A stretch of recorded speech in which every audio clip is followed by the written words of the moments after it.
नमस्कार, मी कृपा राजेंद्र सपकाळ. बुलेटिन मध्ये आपलं स्वागत आहे. सुखबीर सिंग बादलांवरील हल्लेखोर गुरुद्वाऱ्यातील सेवादार असल्याचं उघड झालेलं आहे. हल्लेखोराच्या पुण्यातील निवासस्थानावर छापेमारी टाकण्यात आली आहे. आरोपी जसपाल सिंगच्या घराची एटीएस कडून झाडाझडती करण्यात आली. आरोपी जसपाल सिंग 2 वर्षापूर्वी नांदेडला शिफ्ट झालेला आहे.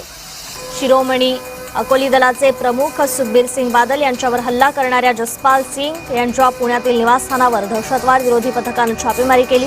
पुण्यातील पुलगेट परिसरातील निवासस्थानावर ही छापेमारी करण्यात आलेली आहे.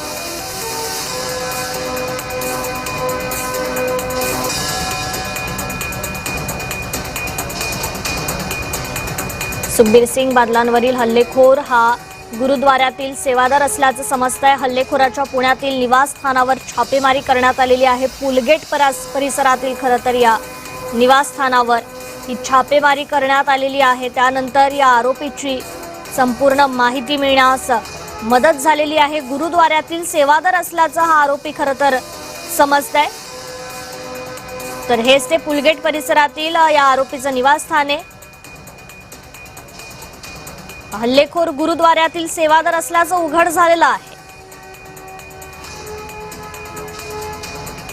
तर आरोपीच्या घरावर दहशतवाद विरोधी पथकानं मात्र छापेमारी केलेली आहे. पुलगेट परिसरात आरोपीचं हे पुण्यातील निवासस्थान आणि हा हल्लेखोर मात्र गुरुद्वाऱ्यातील सेवादार असल्याचंही उघड झालेलं आहे. सुखबीर सिंग बादल यांच्यावर खरं तर हा हल्ला करण्यात आला. सध्या सुखबीर सिंग बादल यांच्यावर रुग्णालयात उपचार सुरू आहेत. त्यांची प्रकृती स्थिर आहे. मात्र या आरोपीला आता ताब्यात घेतलं गेलेलं आहे. आरोपी जसपाल सिंगच्या घरावर एटीएसने छापेमारी देखील केलेली आहे. पुण्यातील पुलगेट परिसरातील हे त्याचं निवासस्थान आहे आणि हा हल्लेखोर मात्र गुरुद्वाऱ्यातील सेवादार असल्याचं उघड झालेलं आहे. तर सुखबीर सिंग बादल यांच्यावर हल्ला करणारा कोण आहे हे आपण पाहूयात. हल्लेखोराचं नाव आहे जसपाल सिंग तेजा सिंग ऐदल.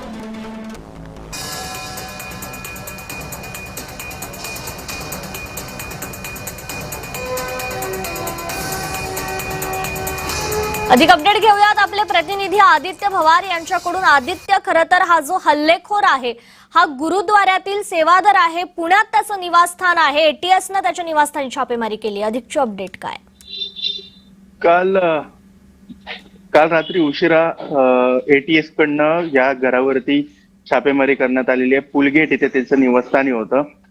तो ऍडव्होकेट आहे. यापूर्वी एका पत्रकारामध्ये संपादक पदही देखील राहून गेलेला होता. अशी माहिती अद्याप तरी समोर आलेली आहे. पण हल्ला का केला हे आता तपास त्याच्याकडनं केला जात आहे. सुखबीर सिंग बादल यांच्यावरती 2004 मध्ये यापूर्वी असाच हल्ला झाला होता. काल नांदेडमध्ये जो हल्ला झाला त्यांच्या डाव्या हातावरती वार करण्यात आला होता. थोडीशी दुखापत झालेली आहे. त्यांच्यावरती तात्काळ उपचार करून त्यांना एअरलिफ्ट करून आता पंजाबला देखील नेण्यात आलेला आहे. मात्र आता जर पाहायला गेलं तर हा जो हल्लेखोर आहे तो कोण आहे त्याचं पुणे कनेक्शन तर समोर आलेलंच आहे. परंतु त्याच्या सुखबीर सिंग बादल यांच्यासोबत पंजाबमध्ये काही संबंध होते का, काय वैर होतं का, हे देखील आता पोलीस माहिती करून घेत आहेत. त्याच्या नेमकी पार्श्वभूमी काय होती, त्यासोबतच हल्ला घडवण्यासाठी कुठला कट रचला गेला होता का, तो सेवादार गुरुद्वारामध्ये सेवादार असला तरीही सुखबीर सिंग येणार असल्याची त्याला माहिती होती का, असे अनेक प्रश्न त्याच्याकडनं माहिती केले जात आहेत. सध्या तो नांदेड पोलिसांच्या ताब्यात आहे. त्याच्या घरातून काल महत्वाचे डॉक्युमेंट्स असतील किंवा काही पुरावे असतील ते गोळा करण्याचं काम एटीएसने केलेलं आहे.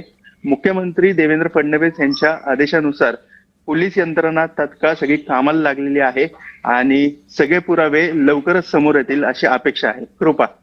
आदित्य, सुखबीर सिंग बादल यांच्यावर रुग्णालयात उपचार सुरू आहेत. त्यांची प्रकृती नेमकी कशी आहे आता?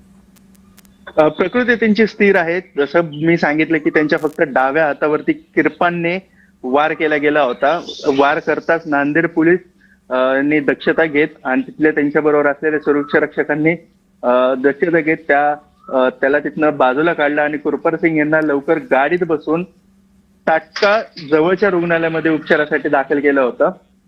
सध्या त्यांची प्रकृती स्थिर आहे. त्याच्यावरती जे आहे तो हातावरती उपचार करण्यात आलेला आहे. गुरपारत सिंग बादल, सुखबीर सिंग बादल हे त्यांच्या कुटुंबियासोबत एका नांदेडमध्ये एकाला भेटायला आले होते. त्यासोबतच ते गुरुद्वारामध्ये देखील गेले होते आणि हा हल्ला तिथे झाला आणि हल्ल्यानंतर त्यांच्यावरती तात्काळ उपचार करण्यात आले आहेत. त्यामुळे त्यांची प्रकृती सध्या तरी स्थिर आहे. अगदीच आदित्य, खूप खूप धन्यवाद आपण दिलेल्या या अपडेट संदर्भात.